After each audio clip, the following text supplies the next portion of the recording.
नमस्ते, मैं हूं अविनाश और आप देख रहे हैं एबीपी अनकट। तकरीबन 12 घंटे बीत चुके हैं जब से बिहार चुनाव की गिनती शुरू हुई है, लेकिन अब भी नतीजे कुछ साफ नहीं हो पा रहे हैं। अभी तक जो इतिहास था कि ईवीएम से जब भी चुनाव हुए हैं तो उनकी गिनती दोपहर के बाद होते होते तकरीबन हो जाती थी, तस्वीर कम से कम साफ हो जाती थी।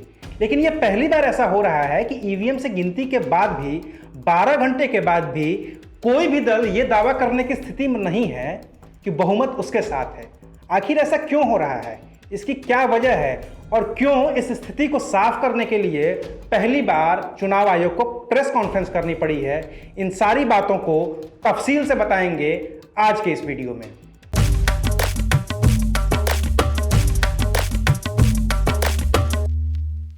बिहार चुनाव की जब गिनती सुबह शुरू हुई थी तो लगा था कि महागठबंधन बहुत आगे निकल रहा है और एनडीए पीछे छूट रहा है, लेकिन 2-3 घंटे के बाद ही तस्वीर बदल गई और फिर एनडीए बहुमत की ओर बढ़ता दिखा, महागठबंधन पीछे की ओर खिसकता दिखा।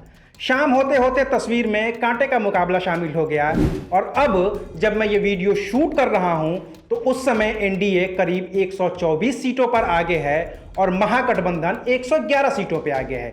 इनमें से भी अब तक शाम तक सिर्फ और सिर्फ 18 सीटों के नतीजे ही घोषित हो पाए हैं, जिनमें बीजेपी की 6 सीटें शामिल हैं, इसके अलावा आरजेडी की 5 सीटें शामिल हैं, वीआईपी की 2 सीटें शामिल हैं और इसके अलावा सीपीएम की 1 सीट शामिल है, एआईएमआईएम की 1 सीट शामिल है। और हो सकता है कि जब तक आपके पास ये वीडियो पहुंचे, जब हम इसको लगाएंगे यूट्यूब पे और फेसबुक पे, जब आप इसे देख रहे होंगे तो वो तस्वीरें उलट गई होंगी, बदल गई होंगी, क्योंकि हमने आपको जो आंकड़े बताए हैं वो आंकड़े इलेक्शन कमीशन ऑफ इंडिया की हैं, जिसका स्क्रीनशॉट आप अपने स्क्रीन पर देख सकते हैं। बाकी तो टीवी चैनलों की माने तो अब भी कांटे का मुकाबला चल रहा है। एनडीए फिलहाल 120 पर है, आरजेडी 115 पे पहुंच गई है, महागठबंधन 115 पे पहुंच गया है।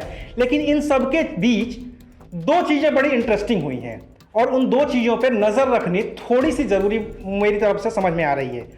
वो ये है कि जो बीजेपी अब तक बिहार में छोटे भाई की हैसियत से रहती थी, वो बीजेपी अब बिहार में बड़े भाई वाली हैसियत में पहुंच गई है और इतनी बड़े भाई वाली हैसियत में पहुंच गई है कि नीतीश कुमार की सीटों में और उसकी सीटों में करीब 25 सीटों का अंतर दिखने लगा है। इसके बाद से ही बिहार में यह भी मांग होने लगी है कि अब तो सीएम बीजेपी से होना चाहिए। हालांकि गठबंधन पहले का है, चुनाव से पहले का है और पीएम मोदी से लेकर गृह मंत्री अमित शाह और बीजेपी अध्यक्ष नड्डा भी ये साफ कर चुके हैं कि जीते कोई, मतलब सीटें चाहे जिसकी कम हो या ज़्यादा हो, नीतीश कुमार ही सीएम बनेंगे। तो हो सकता है कि बीजेपी जीतने के बाद नीतीश कुमार को सीएम बना दे, लेकिन नीतीश कुमार के लिए क्या राहें इतनी आसान होंगी? क्या नीतीश कुमार छोटे भाई की भूमिका में आकर और मुख्यमंत्री बनकर इतनी आसानी से बिहार पर शासन कर सकेंगे जितनी आसानी से पिछले 15 साल से वो कर रहे हैं? बहुत कहना मुश्किल है, बहुत थोड़ी जल्दबाजी भी है। लेकिन इसमें एक और भी दूसरी चीज़ जो देखने को मिल रही है कि जो वाम दलों को सीटें मिली थी उनकी संख्या लगातार बढ़ती हुई दिख रही है। कई जगहों पे वो आगे हैं, कई जगहों पे उनको जीत भी मिलती हुई दिख रही है। 1 सीटें अभी तक सीपीएम की क्लियर भी हो गई हैं। 12 सीटों पर सीपीआईएमएल आगे चलता हुआ दिख रहा है। और जो तीसरी सबसे इंटरेस्टिंग चीज़ है वो है पुष्पम प्रिया चौधरी। वो 1000 के भी वोट के पास नहीं पहुंच पाई हैं अपनी दोनों सीटों से। फाइनल नतीजा जो भी होगा वो इलेक्शन कमीशन ऑफ इंडिया बताएगा।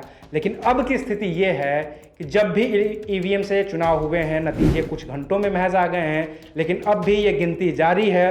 इलेक्शन कमीशन की तरफ से दोपहर में कहा गया कि अभी तो 1 करोड़ वोटों की ही गिनती हुई है और अब भी बहुत सारे वोट, लगभग 1.5 करोड़ वोट गिने जाने बाकी हैं, जिसके बाद तस्वीर और भी ज़्यादा साफ हो सकती है। लेकिन अब भी पेच फंसा हुआ है। 4 करोड़ 10 लाख का आसपास में हम लोग का वोट्स पड़े हैं और अभी तक हम लोग का 92 लाख वोट गिना चुके हैं। जैसे पोलिंग स्टेशन का नंबर बढ़ा है उसके कारण हमारा नंबर ऑफ राउंड्स बढ़ेगा। कुछ केसेस छोटा है, कुछ छोटा मतलब नंबर ऑफ पोलिंग स्टेशंस कम है, जहाँ 24-25 राउंड में कंप्लीट हो जाना चाहिए। लेकिन ऐसे भी एसीज है जहाँ हमारा 50-51 राउंड चलेगा। ऑन एन एवरेज तो हमारा 33 से 35 राउंड पर एसी है। तो पहले हम लोगों का नॉर्मली 26 राउंड का आसपास में होता था, एवरेज 25-26 राउंड का आसपास में। इस बार वो बढ़ करके करीब 35 राउंड हो गया। तो निश्चित रूप से हम लोगों का काउंटिंग देर शाम तक चलेगा। कांटे का मुकाबला है और इसमें पलड़ा कभी भी किसी भी ओर झुक सकता है। क्योंकि कम से कम 50 से 60 ऐसी सीटें हैं जहां पे 1000 वोटों से भी कम का अंतर है और नतीजा हर तरफ बदलता जा रहा है। तो जब भी तस्वीर साफ होगी हम आपको बताएंगे, आपको अपडेट करेंगे, लेकिन फिलहाल की चीज़ ये है कि अब भी रिजल्ट आने में देर होगी क्योंकि कोरोना चल रहा है। कोरोना होने की वजह से जहाँ पे गिनती चल रही है वहाँ पे दूर दूर टेबल लगाई गई है, कम अधिकारी बिठाए गए हैं और इसकी वजह से देर हो रही है। हालांकि देर आए दुरुस्त आए, जिसके लिए भी नतीजे आएंगे दुरुस्त ही आएंगे। बिहार के लिए नतीजे दुरुस्त होंगे और जो नतीजे होंगे उन्हें एबीपी अनकट आपके साथ साझा करेगा। इन नतीजों पर विस्तार से हम बात करेंगे। नतीजे आने के बाद जीत हार के फैक्टर्स क्या रहे हैं, किसकी जीत किसकी हार, कितने मंत्री हारे कितने मंत्री जीते, पुष्पम प्रिया चौधरी का क्या हुआ, इसके अलावा नीतीश कुमार का सियासी भविष्य क्या होगा, बीजेपी का सियासी भविष्य क्या होगा।